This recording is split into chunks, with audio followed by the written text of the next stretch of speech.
Posted by you/CCTV_109. I, 28F, used to be best friends with Anna, 28F, since high school. She was popular and outgoing, while I was the introverted nerdy friend. In high school, I had a crush on Ethan, 28M, but I assumed he'd prefer Anna, so I stayed out of it. They started dating, and I supported her reluctantly because of their toxic, on and off relationship. Over time, I grew to dislike Ethan because he was rude and mean. They broke up when we were 21 but got back together a year later and eventually got engaged when we were 23. 3 months before the wedding, Ethan drunkenly called me, asking why I rejected him. I dismissed him, said he was drunk, and ended the call. The very next day, I was kicked out of group chats and ghosted by everyone in our friend circle. When I texted my friends to ask what happened, they gave me the silent treatment. When I reached out to Anna, I found myself blocked. Desperate, I even tried calling Ethan, but my number was blocked too. I had no idea what I'd done wrong, and I wish someone would tell me. That week was hell. Anna's silence hurt the most because, at the time, she meant everything to me. I barely slept, battling panic attacks at night while trying to keep it together for class during the day. If not for my supportive roommates who helped me through my panic attacks, I don't know how I would have made it through. Anna and I attended the same local university but took different courses. I waited for her outside her class. When she came out with her friends, I pulled her aside and asked what was going on. She accused me of being a fake friend who tried to steal Ethan. I denied her accusation and asked for proof, but she went silent and left. They didn't unfriend me on Facebook but kept posting about their hangouts and the bridal shower, along with indirect jabs at me. I eventually deleted my old account and changed my number. I slowly rebuilt my self-esteem and moved on. I recently created a new Facebook account. A few days ago, I was added to a group chat for our upcoming reunion, which I had no idea about. They greeted me, calling me class president if they hadn't shunned me 6 years ago. I left the group, but they kept messaging me. Anna kept calling, so I finally picked up out of annoyance.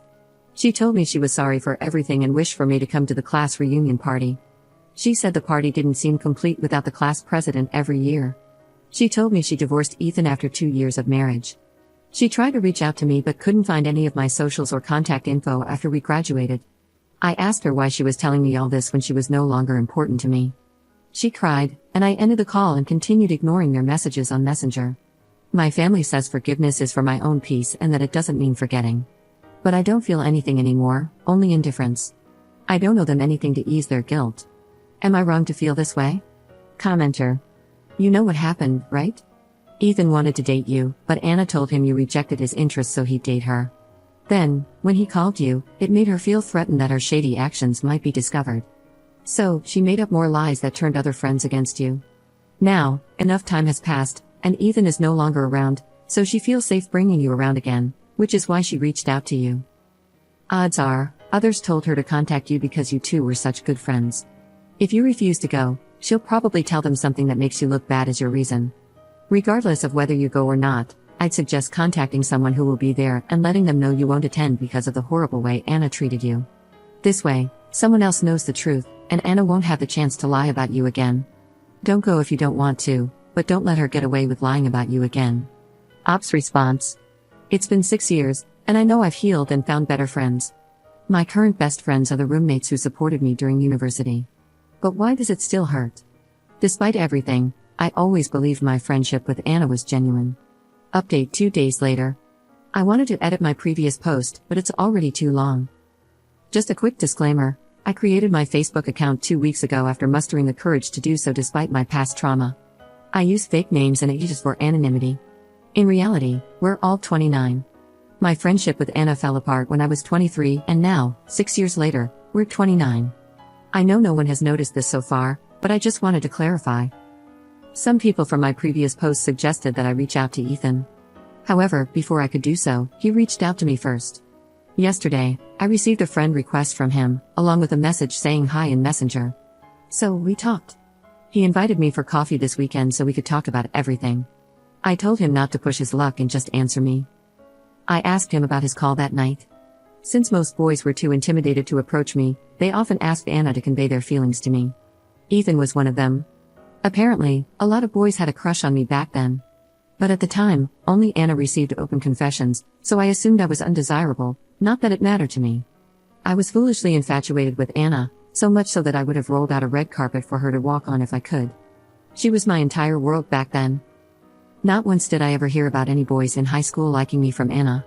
Apparently, Anna would always come back to them with her apologetic face, telling them that I had rejected them and repeating the insults I had supposedly said about them. No wonder some people back in high school called me arrogant and disliked me for some reason. I just thought it was because I was a strict class president and student committee member. Unlike Anna, who was friendly and charming, I was strict, sharp-tongued, and rarely smiled. I don't owe anyone a smile.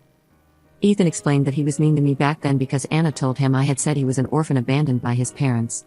This was a particularly sensitive topic for him, as he had been raised by his grandparents since childhood.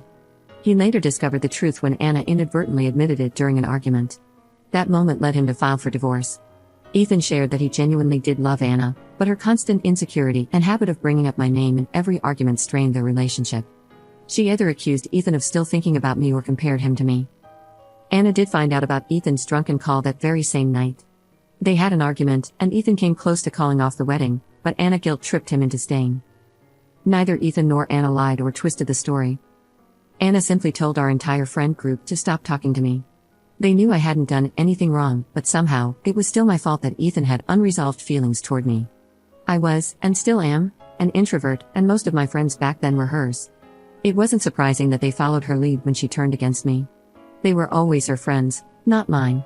Anna and my ex-classmates then painted me as a villain to the other friends from high school.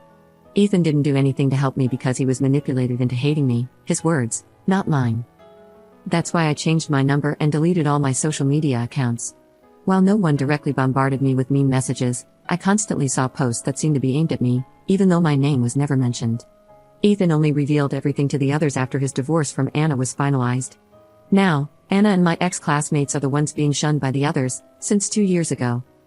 Ethan said he owed me an apology, though he knew it wouldn't be enough after everything that happened. While he never smeared my name, he stood on the sidelines and did nothing simply because I rejected him and called him an abandoned orphan during high school. He asked me if I would be going to the upcoming reunion party.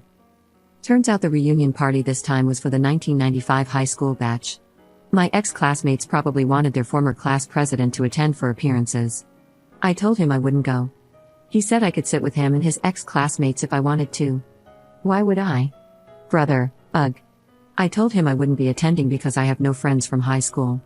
He mentioned that the others would be sad if they heard I said that. Well, screw them. I received a lot more messages from old friends, but I didn't respond to any of them. I have no attachment to them. I told Anna that Ethan had already told me everything. She called me on Messenger again, sobbing. She admitted she might have been a terrible friend, but that she did care about me. All those years, I was always on her mind. I was too attached to her back then because she was my first real friend, as I had no friends in middle school. I was too shy and quiet to make friends. Anna taught me how to make friends and overcome my social anxiety, introducing me to a lot of people. I learned to cook for her and took care of her when she was sick. I even protected her from creeps. Everything I did was for her. Now that I think about it, it was kind of unhealthy. Maybe she wanted me to be that version of myself again, only for her convenience. She begged me to try again, saying she would be a better person for me. But I just ended the call and blocked her. After a few minutes of contemplation, I decided to delete my Facebook account again. I have a feeling that if I didn't, they would keep bothering me. I'll settle for a fake account. The main reason I made my Facebook account was to play Harvest Town anyway. Sorry for the long post. This will be my one and only update. I want to thank the 4 people who personally messaged me on Reddit. Your messages meant a lot, as not many people have done so much for me in my life. I hope my update answered your questions. Farewell. Edit. English is not my first language. We were born in 1995. What I meant was a reunion for students from the year 1995.